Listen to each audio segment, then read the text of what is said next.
کی کرتی ہے دوسری آتی ہے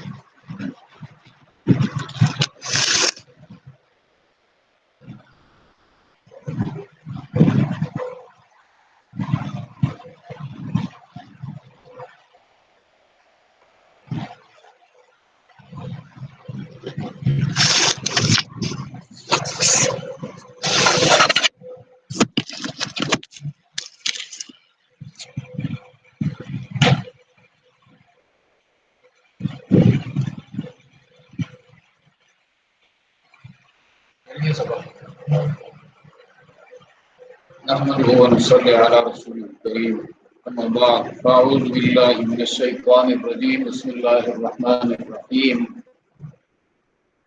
وإذ أخذنا ميثاق بني إسرائيل لا تعبدون إلا الله وبالوالدين إحسانا وذي القربى واليتامى والمساكين وقولوا للناس حسنا وأقيموا الصلاة وآتوا الزكاة ثم توليتم إلا قليلا منكم وأنتم معرضون.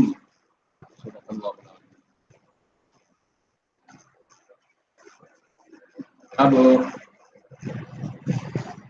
گزشتہ درسوں میں گزشتہ آیات میں بنی اسرائیل کے احوال سے بحث تھا. اہل کتاب یہود ہے، عیسائی ہے، اور یہ سورہ بقرہ جو ہے اس میں اہل کتاب میں سے خطاب کا رخ زیادہ تر یہود کی طرف ہے. اس کے بعد آپ پڑھیں گے سورہ آل عمران، اس میں خطاب کا رخ زیادہ تر عیسائیوں کی طرف ہوگا، نصارا. اگرچہ آخر میں جا کر کچھ بحث ان کے بارے میں بھی ہے، یہود کے بارے میں، لیکن عموماً بحث عیسائیوں کے حوالے سے ہے. خصوصاً 82 آیت نمبر تک آل عمران ان کے ساتھ ایک ڈائلاگ ہے. تو اسی طرح سورہ بقرہ کے اندر خطاب کا رخ جو ہے وہ یہود کی طرف ہے، اور ان کو قرآن کی طرف دعوت دیتا ہے. یہ چیزیں ان کو سنا کر جو نبی کریم صلی اللہ علیہ وسلم کے زمانے کے یہود تھے ان کو ان کی ہسٹری یاد دلائی جا رہی ہے. دیکھو اللہ کے احسانات تمہارے اوپر، تمہارے آباء و اجداد کے اوپر یہ تھے، اور ایسے ایسے احسانات تھے، اور تم نے ایسے احسان فراموشی سے کام لیا جو ہونا نہیں چاہیے تھا. احسان کا شکر ادا کرنا چاہیے اللہ کا. اور پھر جب آخری نبی آئے تو ان لوگوں نے اس پیغمبر کا بھی انکار کیا. تو اللہ نے فرمایا جب موسیٰ علیہ السلام کو مانتے ہو، جب تورات کو ماننے کا دعویٰ کرتے ہو، تو تورات اور قرآن یہ دونوں ایک ہی چشمے کے پانی ہیں، دونوں کا سرچشمہ منبع ایک ہی ہے، دونوں اللہ کی طرف سے ہیں الہی تعلیمات. ایک کو ماننا اور دوسرے کو نہ ماننا یا چھوڑنا یہ کوئی معنی نہیں رکھتا ہے. اگر ایک کو نہیں مانتے ہو، آخری نبی کو نہیں مانتے ہو، تم خواہش پرست ہو، اپنی خواہش پر چل رہے ہو، اور خواہش پر چلنا دین نہیں ہے. اللہ کے حکم کو سمجھ کر اس کو فالو کرنا، اس کی پیروی کرنا دین ہے، اگرچہ وہ ہماری خواہش کے خلاف کیوں نہ ہو. تو ان چیزوں کو بیان فرمایا تو ہمارے لیے آپ کو بار بار بتایا گیا ہے. اس میں سبب یہ ہے کہ ہم ان تمام چیزوں کو جن کی وجہ سے گزشتہ قومیں اللہ کی نظروں سے گر گئی اور زوال کے شکار ہو گئی، اگر ہم چاہتے ہیں کہ ہمیں ترقی ملے دنیا میں آخرت میں، تو ان کے ان اخلاق رذیلہ کو چھوڑ دیں، ان اخلاق کو اختیار نہ کریں. اخلاق کا مطلب حالت. اخلاق ہمارے یہاں صرف یہ ہے کسی پر سلام ڈالو یا کسی کے ساتھ ہاتھ ملاؤ یا جی جان کرو، بس یہی اخلاق. اسلام میں جو اخلاق ہے وہ تمام حالات کو شامل ہے. 24 گھنٹے کے اندر بندہ جو کچھ کر رہا ہے، صبح اٹھنے سے لے کر نماز سے لے کر بزنس سے لے کر ٹیچنگ سے لے کر اور لرننگ سے لے کر، یعنی جو کچھ کر رہا ہے، مسجد جاتا ہے، واش روم جاتا ہے، اپنے بچوں کے ساتھ ہوتا ہے، سفر کرتا ہے، حضر میں ہوتا ہے، بیمار ہوتا ہے، علاج کرتا ہے، اور نکاح کرتا ہے، طلاق دینے کی نوبت آتی ہے، یہ سب حالات ہیں۔ ان تمام حالات کا درست ہونا ضروری ہے ترقی کے لیے، ترقی روحانی اور ترقی مادی دونوں کے لیے۔ اب یہاں سے وَإِذْ أَخَذْنَا مِيثَاقَ بَنِي إِسْرَائِيلَ لَا تَعْبُدُونَ إِلَّا اللَّهَ، مستقل الگ واقعہ ہے یہ بنی اسرائیل سے۔ اب ان وعدوں کا ذکر تورات میں بھی ہے اور بائبل میں بھی ہے، مختلف مقامات پر ہے، اور ہمارے مفسرین نے پھر ان کو نقل کیا ہے۔ ہمارے لیے چونکہ ان چیزوں کو دوبارہ یہاں پر ریپیٹ کرنے کی ضرورت نہیں ہے۔ قرآن جب بیان کرتا ہے، قرآن مقصد لیٹسٹ ایڈیشن، تو یہ مستقل واقعہ ہے، اس واقعے کو یہاں بیان کرتا ہے۔ وَإِذْ، اور یاد کرو جب اخذنا میثاق بنی اسرائیل، لیا ہم نے میثاق پختہ وعدہ، جس کے ساتھ حلف شامل ہو، قسم شامل ہو، قسم کھا کر جب وعدہ کیا جائے اور قسم کہلوا کر جب وعدہ لیا جائے تو وہ کتنا پختہ ہوتا ہے۔ تو بنی اسرائیل سے یہ وعدہ لیا گیا تھا، بنی اسرائیل یعقوب علیہ السلام کی اولاد سے۔ وہ وعدہ کیا تھا؟ لا تعبدون الا اللہ، عبادت مت کرو اللہ کے سوا کسی کی، یہ وعدہ یعنی توحید کا سبق۔ اور توحید کے بعد وبالوالدین احسانا، ماں باپ کے ساتھ احسان کرو۔ احسان نیک سلوک، نیک سلوک کس چیز کا نام ہے؟ قولی، فعلی، مالی۔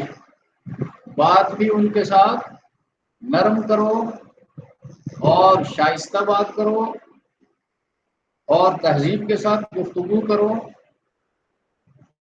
اور عاجزی کے ساتھ پیش آ جاؤ والدین کے سامنے۔ مثلا علماء فرماتے ہیں جس طرح ایک مجرم غلام اپنے آقا کے سامنے پیش ہوتا ہے، اولاد اپنے والدین کے سامنے کس طرح عاجزی سے پیش ہو جائے۔ غلام ہو اور وہ بھی مجرم ہو اور اپنے آقا کے سامنے پیش ہو تو اس کا کیا حال ہوگا، اس کی عاجزی کی انتہا کیا ہوگی۔ تو اولاد کو والدین کے سامنے اس طرح پیش ہونا چاہیے۔ اور دوسری بات یہ ہے کہ والدین کی اہمیت، یعنی دنیا کی نعمتیں بعض ایسی ہیں جو بار بار انسان کو ملتی ہیں۔ صحت ہے، بندہ بیمار ہوتا ہے پھر صحت یاب ہوتا ہے، تندرست ہوتا ہے، مال تھا پھر نقصان ہو گیا، بے مال ہو گیا پھر مال آ جاتا ہے، بیوی تھی مر گئی، شادی کرتا ہے دوسری بیوی آ جاتی ہے، وغیرہ وغیرہ۔ لیکن والدین بس ایک ہی بار کی نعمت ہے، ایک بار ملی ہے، اور جب انسان ایک بار ان سے محروم ہو جائے پھر ان کے متبادل نہیں مل سکتا۔ ماں آ جائے گی اگر باپ شادی کرے گا، لیکن اس ماں کے اندر ماں کی ممتا نہیں ہوگی۔ ماں تو ہوگی وہ، لیکن ماں کی ممتا سے وہ ماں خالی ہوگی۔ تو لہذا اور وہ نعمت ایسی ہے کہ بے مانگے کی نعمت ہے، ہم نے والدین کو مانگا نہیں، اللہ نے عطا کی ہے۔ کتنے محسنین ہیں، سب کچھ قربان کر کے اولاد کے لیے برداشت کرتے ہیں۔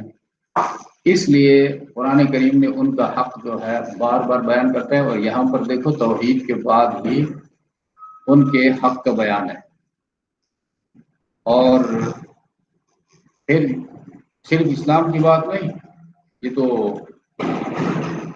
اس کی بات ہو رہی ہے، یہودیت کی بات ہو رہی ہے، عیسائیت کی بات ہو رہی ہے، یعنی اہل کتاب میں بھی ان سے یہ پختہ وعدہ لیا گیا تھا کہ والدین کے ساتھ نیک سلوک کرو۔ اور پھر ماں باپ میں حقوق کے اعتبار سے اطاعت میں باپ مقدم ہے، تعظیم میں ماں مقدم ہے۔ ماں کا عزت اور احترام جو ہے وہ باپ سے زیادہ ہے، اور اطاعت جو ہے یعنی بات ماننا، اس میں باپ کا حق زیادہ ہے۔ ماں کی اطاعت بھی ہونی چاہیے، لیکن کمپیریٹیولی اطاعت میں باپ مقدم ہے اور تعظیم میں ماں مقدم ہے۔ اور پھر مال کے حوالے سے قولی ہم نے کہا احسان کرو، تو اس کی جو ویزیبل محسوس فکر کیا ہے؟ والدین مال کے محتاج ہیں اور اولاد کے پاس مال ہے، تو والدین سے مال نہ چھپائے، ان کو دے دے، ان کا کام آئے۔ اور اسی طرح فعلی بندہ خود جو ہے ماں باپ کے ساتھ رہے، ان کو ٹائم دے اور ان کی خدمت کرے۔ اب یہ چیز جو ہے یہ کرسچینٹی میں نہیں ہے۔ 2003 میں ایک لندن ہائی کورٹ کا ایک واقعہ میرے پاس ہے، میں نے پڑھا ہے۔ ایک ماں جو ہے وہ اپنے بیٹے کے خلاف عدالت گئی ہے کہ میرا یہ بیٹا اپنے کتے کو زیادہ وقت دیتا ہے اور مجھے وقت نہیں دیتا، میرے ساتھ بیٹھتا نہیں ہے، میرے ساتھ گپ شپ نہیں لگاتا ہے۔ تو ٹرائل کے بعد لندن ہائی کورٹ نے کتے کے حق میں فیصلہ دیا ماں کے خلاف کہ تمہارا کوئی حق اس بیٹے پر نہیں ہے، اور کتا جو ہے اس کی حفاظت کرتا ہے، اس کے اپارٹمنٹ کی حفاظت کرتا ہے، وہ اس کی ضرورت ہے، اور تمہاری حیثیت جو ہے ختم ہو چکی ہے۔ اور یہاں اسلام کیا کہتا ہے؟ وبالوالدین احسانا، اور وہاں پر جو عورت ماں بنتی ہے تو اس کو دکھے دے کر نکالا جاتا ہے۔ وہ پھر اپنی جو اسے پیدا ہوئی ہیں بچیاں ہیں، کہیں اور کسی اور کی گرل فرینڈ ہیں، ان کے پاس جاتی ہیں اور منتیں کرتی ہیں کہ خدا کے لیے میں تمہارے گھر کی صفائی کروں گی اور تمہارے بچوں کو میں سنبھالوں گی، مجھے اپنے اس گھر کے اندر رہنے دو، باہر میں ذلیل ہو رہی ہے۔ اصل میں مسئلہ یہ ہے کہ ہم نے اپنے دین کو سمجھا ہی نہیں کہ یہاں پر ہیومن رائٹس جو ہے اس کی اہمیت کیا ہے۔ ہم جب ہیومن رائٹ کی بات کرتے ہیں تو UN 33 سیکشن ہے، یہاں تو قرآن اسٹارٹ سے ہی وہ بات کرتا ہے۔ اللہ نے اپنا حق بیان کرنا، میرے ساتھ کسی کو شریک مت ٹھہراؤ اور والدین کے ساتھ حسن سلوک سے پیش آؤ۔ اور حسن سلوک میں آپ کو میں نے بتایا قول ماں باپ کو مخاطب کرتے ہوئے نہایت نرم لہجے میں، نہایت پیار کے الفاظ میں، اور پھر یہاں تک والدین میں سے کوئی آواز دے آپ کو اور آپ وہ تلاوت کر رہے ہیں، تلاوت وہاں اسٹاپ کر کے ان کو جواب دینا ہے۔ آپ نفل نماز پڑھ رہے ہیں، نماز توڑنا ہے۔ اگر ماں باپ کو پتہ نہیں ہے، وہ بیٹا بیٹی وہ نماز پڑھ رہے ہیں، نوافل تہجد میں ہے رات کو، اور انہوں نے آواز دی تو نفل نماز توڑ کر ان کی آواز کا جواب دینا ہے۔ اور نفل بعد میں بھی آپ پھر پڑھ سکتے ہیں، البتہ فرض نماز نہیں توڑ سکتے۔ اچھا، وہ فعلی میں آپ کو میں نے بتایا ان کی خدمت فعل میں آتا ہے، ان کے ساتھ بیٹھنا آج کل یہ پھر قیامت کی علامات میں سے اچھا قیامت کی علامات میں نبی کریم صلی اللہ علیہ وسلم نے فرمایا کہ چھوٹی علامتوں میں سے ایک علامت یہ بھی ہے کہ اولاد میں بیٹے جو ہیں اپنے باپ کو پس پش ڈالیں گے اور دوستوں کو آگے لائیں گے، ان کے ساتھ بیٹھنا، ان کے ساتھ مشورہ کرنا، ان کو وقت دینا، اور باپ کا بالکل نہیں پوچھیں گے۔ اور بیٹیاں جو ہیں اپنی ماؤں کو کنیز بنائیں گی، لونڈیاں۔ میں تو کلاسوں میں یہ کہا کرتا ہوں، آپ لونڈی سمجھتی ہیں کہ نہیں ماں کو؟ تو اسٹوڈنٹس کہتی ہیں نہیں نہیں ہم تو لونڈی نہیں سمجھتی ہیں۔ تو ان سے میں پھر اس بات کا اقرار کرواتا ہوں کہ صبح سویرے کون اٹھتی ہے؟ کہتی ہے ماں۔ صفائی کون کرتی ہے گھر کی؟ ماں۔ ناشتہ کون تیار کرتی ہے؟ ماں۔ یہی کام تو لونڈی کا ہے۔ بیٹی جوان ہو گئی، کالج جا رہی ہے، یونیورسٹی جا رہی ہے، اب چاہیے یہ کہ اب یہ ماں جو ہے اس کی عمر یقیناً 50+ ہے، اس کو آرام دینے کا وقت ہے، اس کو کچھ سہولت میسر ہونا چاہیے کہ وہ اپنی صحت کا خیال رکھے، کچھ آرام کرے۔ بیٹی اٹھے اور خود وضو بنائے، سردی ہے تو دوسروں کے لیے گرم پانی کا انتظام کرے، ناشتہ تیار کرے، اور پھر دوسرے بچوں کو، ماں باپ کو بھی اٹھائے۔ ہونا یہ چاہیے۔ اللہ کے رسول نے جو فرمایا تھا بیٹیاں لونڈی سمجھیں گی اپنی ماؤں کو، تو یہی کچھ سامنے ہو رہا ہے۔ تو یہ بیان کرنے کا مطلب ان کی اہمیت کو اجاگر کرنا ہے، والدین کی اہمیت۔ اور پھر مختلف سوالات آ سکتے ہیں۔ ایک لڑکا بڑا جذباتی تھا، نبی علیہ السلام نے جب باپ کی اطاعت کے بارے میں کہا تو اس کا ادب و احترام کرو، تو اس جوان نے کہا اللہ کے رسول اگر وہ ظالم ہو، باپ ظالم ہو پھر؟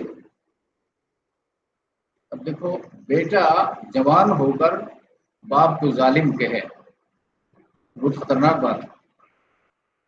اب وہ بیٹا کس ماحول سے اٹھا ہے، اس کو اپنا بچپنا، اپنا لڑکپن، اپنی جوانی، وہ کچھ بھی خاطر میں نہیں لاتا ہے، باپ کو ظالم۔ اب کس بات کا ظالم ہے، کون سا ظلم کیا ہے، اس کے بارے میں سوچنا نہیں ہے۔ تو نبی کریم صلی اللہ علیہ وسلم نے بغیر کوئی تفصیل بتائے 3 بار فرمایا وَإِن كَانَ ظَالِمًا وَإِن كَانَ ظَالِمًا وَإِن كَانَ ظَالِمًا، اگرچہ ظالم ہی کیوں نہ ہو اپنے باپ کا احترام کرو، اپنے باپ کی اطاعت کرو۔ فرق یہ ہے کہ تم اس سے پیدا ہوئے ہو اور وہ تمہارے دنیا میں آنے کے ظاہری اسباب میں سے ہیں۔ اللہ کی خالقیت کے وہ محسوس پیکر ہیں، اللہ خالق ہے، ہمیں نظر نہیں آتا ہے، لیکن والدین محسوس پیکر ہیں جن کے ملاپ سے اللہ نے ہمیں وجود بخشا، ان کے پیچھے تم اس قسم کی باتیں کرتے ہو۔ اچھا،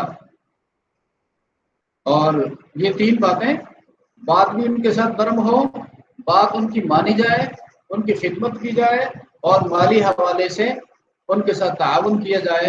اگر والدین خود مالدار ہیں، ان کا اپنا بینک بیلنس ہے، تب بھی ان کو وقتاً فوقتاً گفٹ دیا جائے تاکہ ان کا دل خوش ہو جائے۔ اور پھر والدین اگر حیات نہیں ہے دنیا میں، ان کے دوستوں کا خیال رکھا جائے، ان کے جو رشتہ دار تھے ان کا خیال رکھا جائے، تو یہ والدین کا حق ہے۔ اور ان کے اوپر قرضہ اگر ہے تو اس قرضے کو اتارا جائے، ان کے اوپر اگر کوئی اور لائبلٹی ہے، کوئی ذمہ داری ہے، اس کو پورا کرنے کی کوشش کی جائے۔ اچھا، وَبِالْوَالِدَيْنِ احسانا وَذِي الْقُرْبَى، اب قرآن کا جو طرز بیان ہے اس کو دیکھو کس ترتیب سے جا رہا ہے۔ اللہ کے بعد والدین کی بات ہے، اور والدین سے پھر رشتے شروع ہو جاتے ہیں نا، باپ کی طرف سے رشتے، ماں کی طرف سے رشتے، تو ذی القربیٰ، رشتہ داروں کے ساتھ حسن سلوک کرو، والدین کے ساتھ حسن سلوک، اور رشتہ داروں کے ساتھ، ماں کی طرف سے رشتے ہیں، باپ کی طرف سے رشتے ہیں، ان کا بھی خیال رکھو۔ والیتامیٰ، اب معاشرے میں جو مظلوم طبقہ ہے یتیم، یتیم شریعت میں انسانوں میں جس کا باپ نہ ہو اور وہ نابالغ ہو اس کو یتیم کہا جاتا ہے۔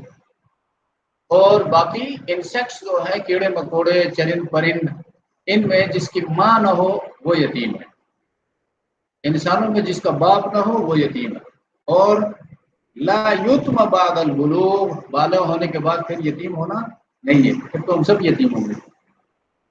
اچھا، اور یتیم جو ہے اس کی بہت بڑی اہمیت بیان ہوئی ہے سورہ نساء میں، آل عمران کے بعد سورہ نساء، اور یتیم کے مال کے حوالے سے، یتیم کی تربیت کے حوالے سے۔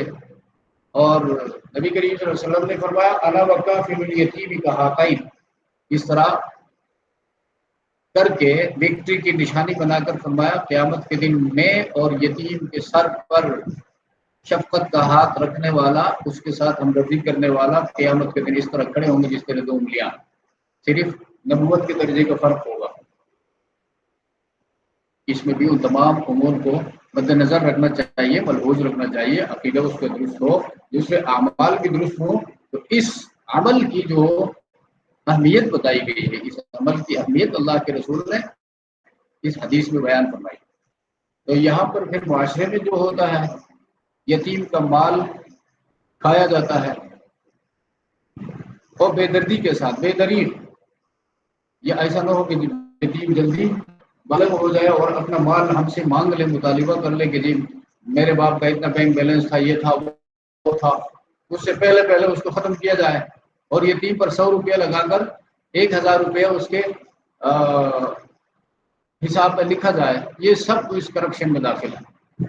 اور سورہ نساء میں فرمایا ان الذین یاکلون اموال الیتامی، وہ لوگ جو یتیموں کا مال کھاتے ہیں، انما یاکلون فی بطونہم نارا، وہ دنیا ہی میں اپنے پیٹوں میں آگ کی چنگاریاں ڈالتے ہیں۔ اب یہاں سے ہی عذاب شروع ہے اس بندے کا، جو یتیم کا مال کھا رہا ہے۔ اور یہ پھر معاشرے میں کس طرح ہوتا ہے؟ ایک بندہ مر جاتا ہے، اس کے پیچھے یہ ہمارے علاقوں میں جو اسقاط نام آپ نے سنا ہے، اسقاط، اب یتیم ہے، چھوٹا ہے، وہ اگر اجازت دے بھی دے کہ میرے باپ کے مال میں سے اتنا کچھ کرو، خیرات کرو، صدقات کرو، اس کی اجازت معتبر نہیں ہے۔ نابالغ، اس کو کیا پتہ ہے مال کی اہمیت کا؟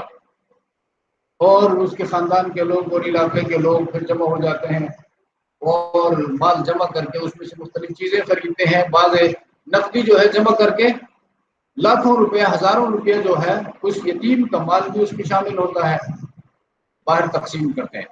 تو وہ تقسیم کرنے والے بھی حرام خور ہیں، اور یہ ایسا کرنے والے بھی اس گناہ میں برابر کے شریک ہیں۔ ہاں، اگر کوئی اس میت کا جو بھائی ہے یا اس کا کوئی بڑا رشتہ دار ہے اپنی طرف سے کوئی صدقہ خیرات کرنا چاہتا ہے، وہ کرے، اس کی پابندی نہیں ہے۔ لیکن اس کا مال جو ہے وہ تقسیم نہیں ہوا ہے، مردے کا مال تقسیم ہونے سے پہلے، اور دوسری طرف یتیم ہے، اور تیسرا کوئی غیر حاضر انسان ہے، اس کی اجازت نہیں لی گئی ہے، وہاں سے وہ سارا مال جو ہے مال مفت دل بے راہ، کسی اور کا مال ہے، اس کو صدقہ کرنا تو بہت آسان کام ہے۔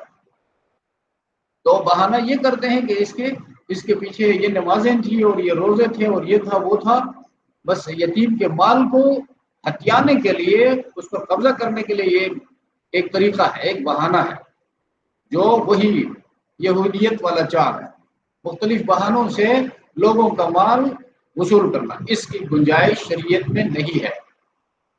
والیتامی والمساکین، اور مسکین، مساکین محتاج، جس کے پاس بقدر نصاب مال نہ ہو، یعنی اتنا مال اس کے پاس نہ ہو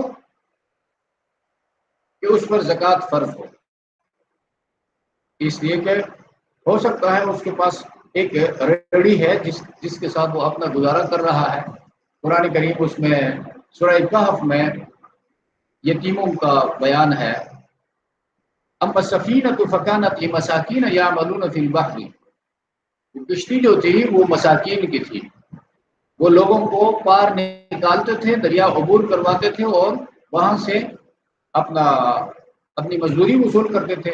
5 بھائی ان کے معذور تھے اور 5 بھائی ٹھیک ٹھاک تھے، یہ 5 بھائی مزدوری کر کے ان 5 بھائیوں کو بھی سنبھالتے تھے۔ ان کی کشتی تھی، باوجود اس کے قرآن نے ان کو مسکین کہا۔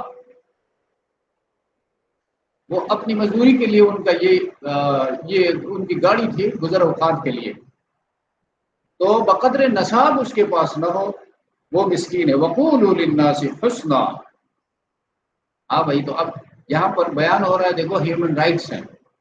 اب یہ ہیومن رائٹس، آپ کے ہیومن رائٹ چارٹر جو ہے یون کا، اس کو کھول کر دیکھو، یہ چیزیں اس میں ہیں۔ والدین کا تو ذکر ہی اس میں نہیں ہے، اس لیے کسی عیسائی کا قانونی باپ ہے ہی نہیں، تو اس کا حق کہاں سے آئے گا؟ اور پھر یہ لوگ یتیم ہے، مسکین ہے۔ وقولوا للناس حسنا، اب دیکھو اس کو اب جنرلائز کر دیا، پہلے مخصوص لوگوں کا بیان، والدین ہیں، قربان رشتہ دار ہیں، یتامہ ہیں، مساکین ہیں۔ اب فرمایا وقولوا للناس، معاشرے میں جب نکلو تو لوگوں سے تمہارا معاملہ آ جائے اور ان کے ساتھ ڈیلنگ کی ضرورت پڑ جائے تو کہو لوگوں سے حسنا، اچھی بات، نرم بات، اچھی گفتگو۔ اچھا، وقولوا للناس حسنا، قولو، اب یہ حسنا جو ہے اچھی بات کون سی ہے؟ لا الہ الا اللہ، لوگوں کو دین کی دعوت دو، بھئی دین کی طرف آ جاؤ۔ یہ خوش اخلاقی بھی، یہ لوگوں کا حق ادا کرنا بھی، یہ سب کچھ دین میں ہے۔ اپنے دین کو سیکھو گے تو خود بخود تمہارے اخلاق بھی درست ہو جائیں گے، تمہارے حالات بھی درست ہو جائیں گے، تمہارا عقیدہ بھی درست ہوگا۔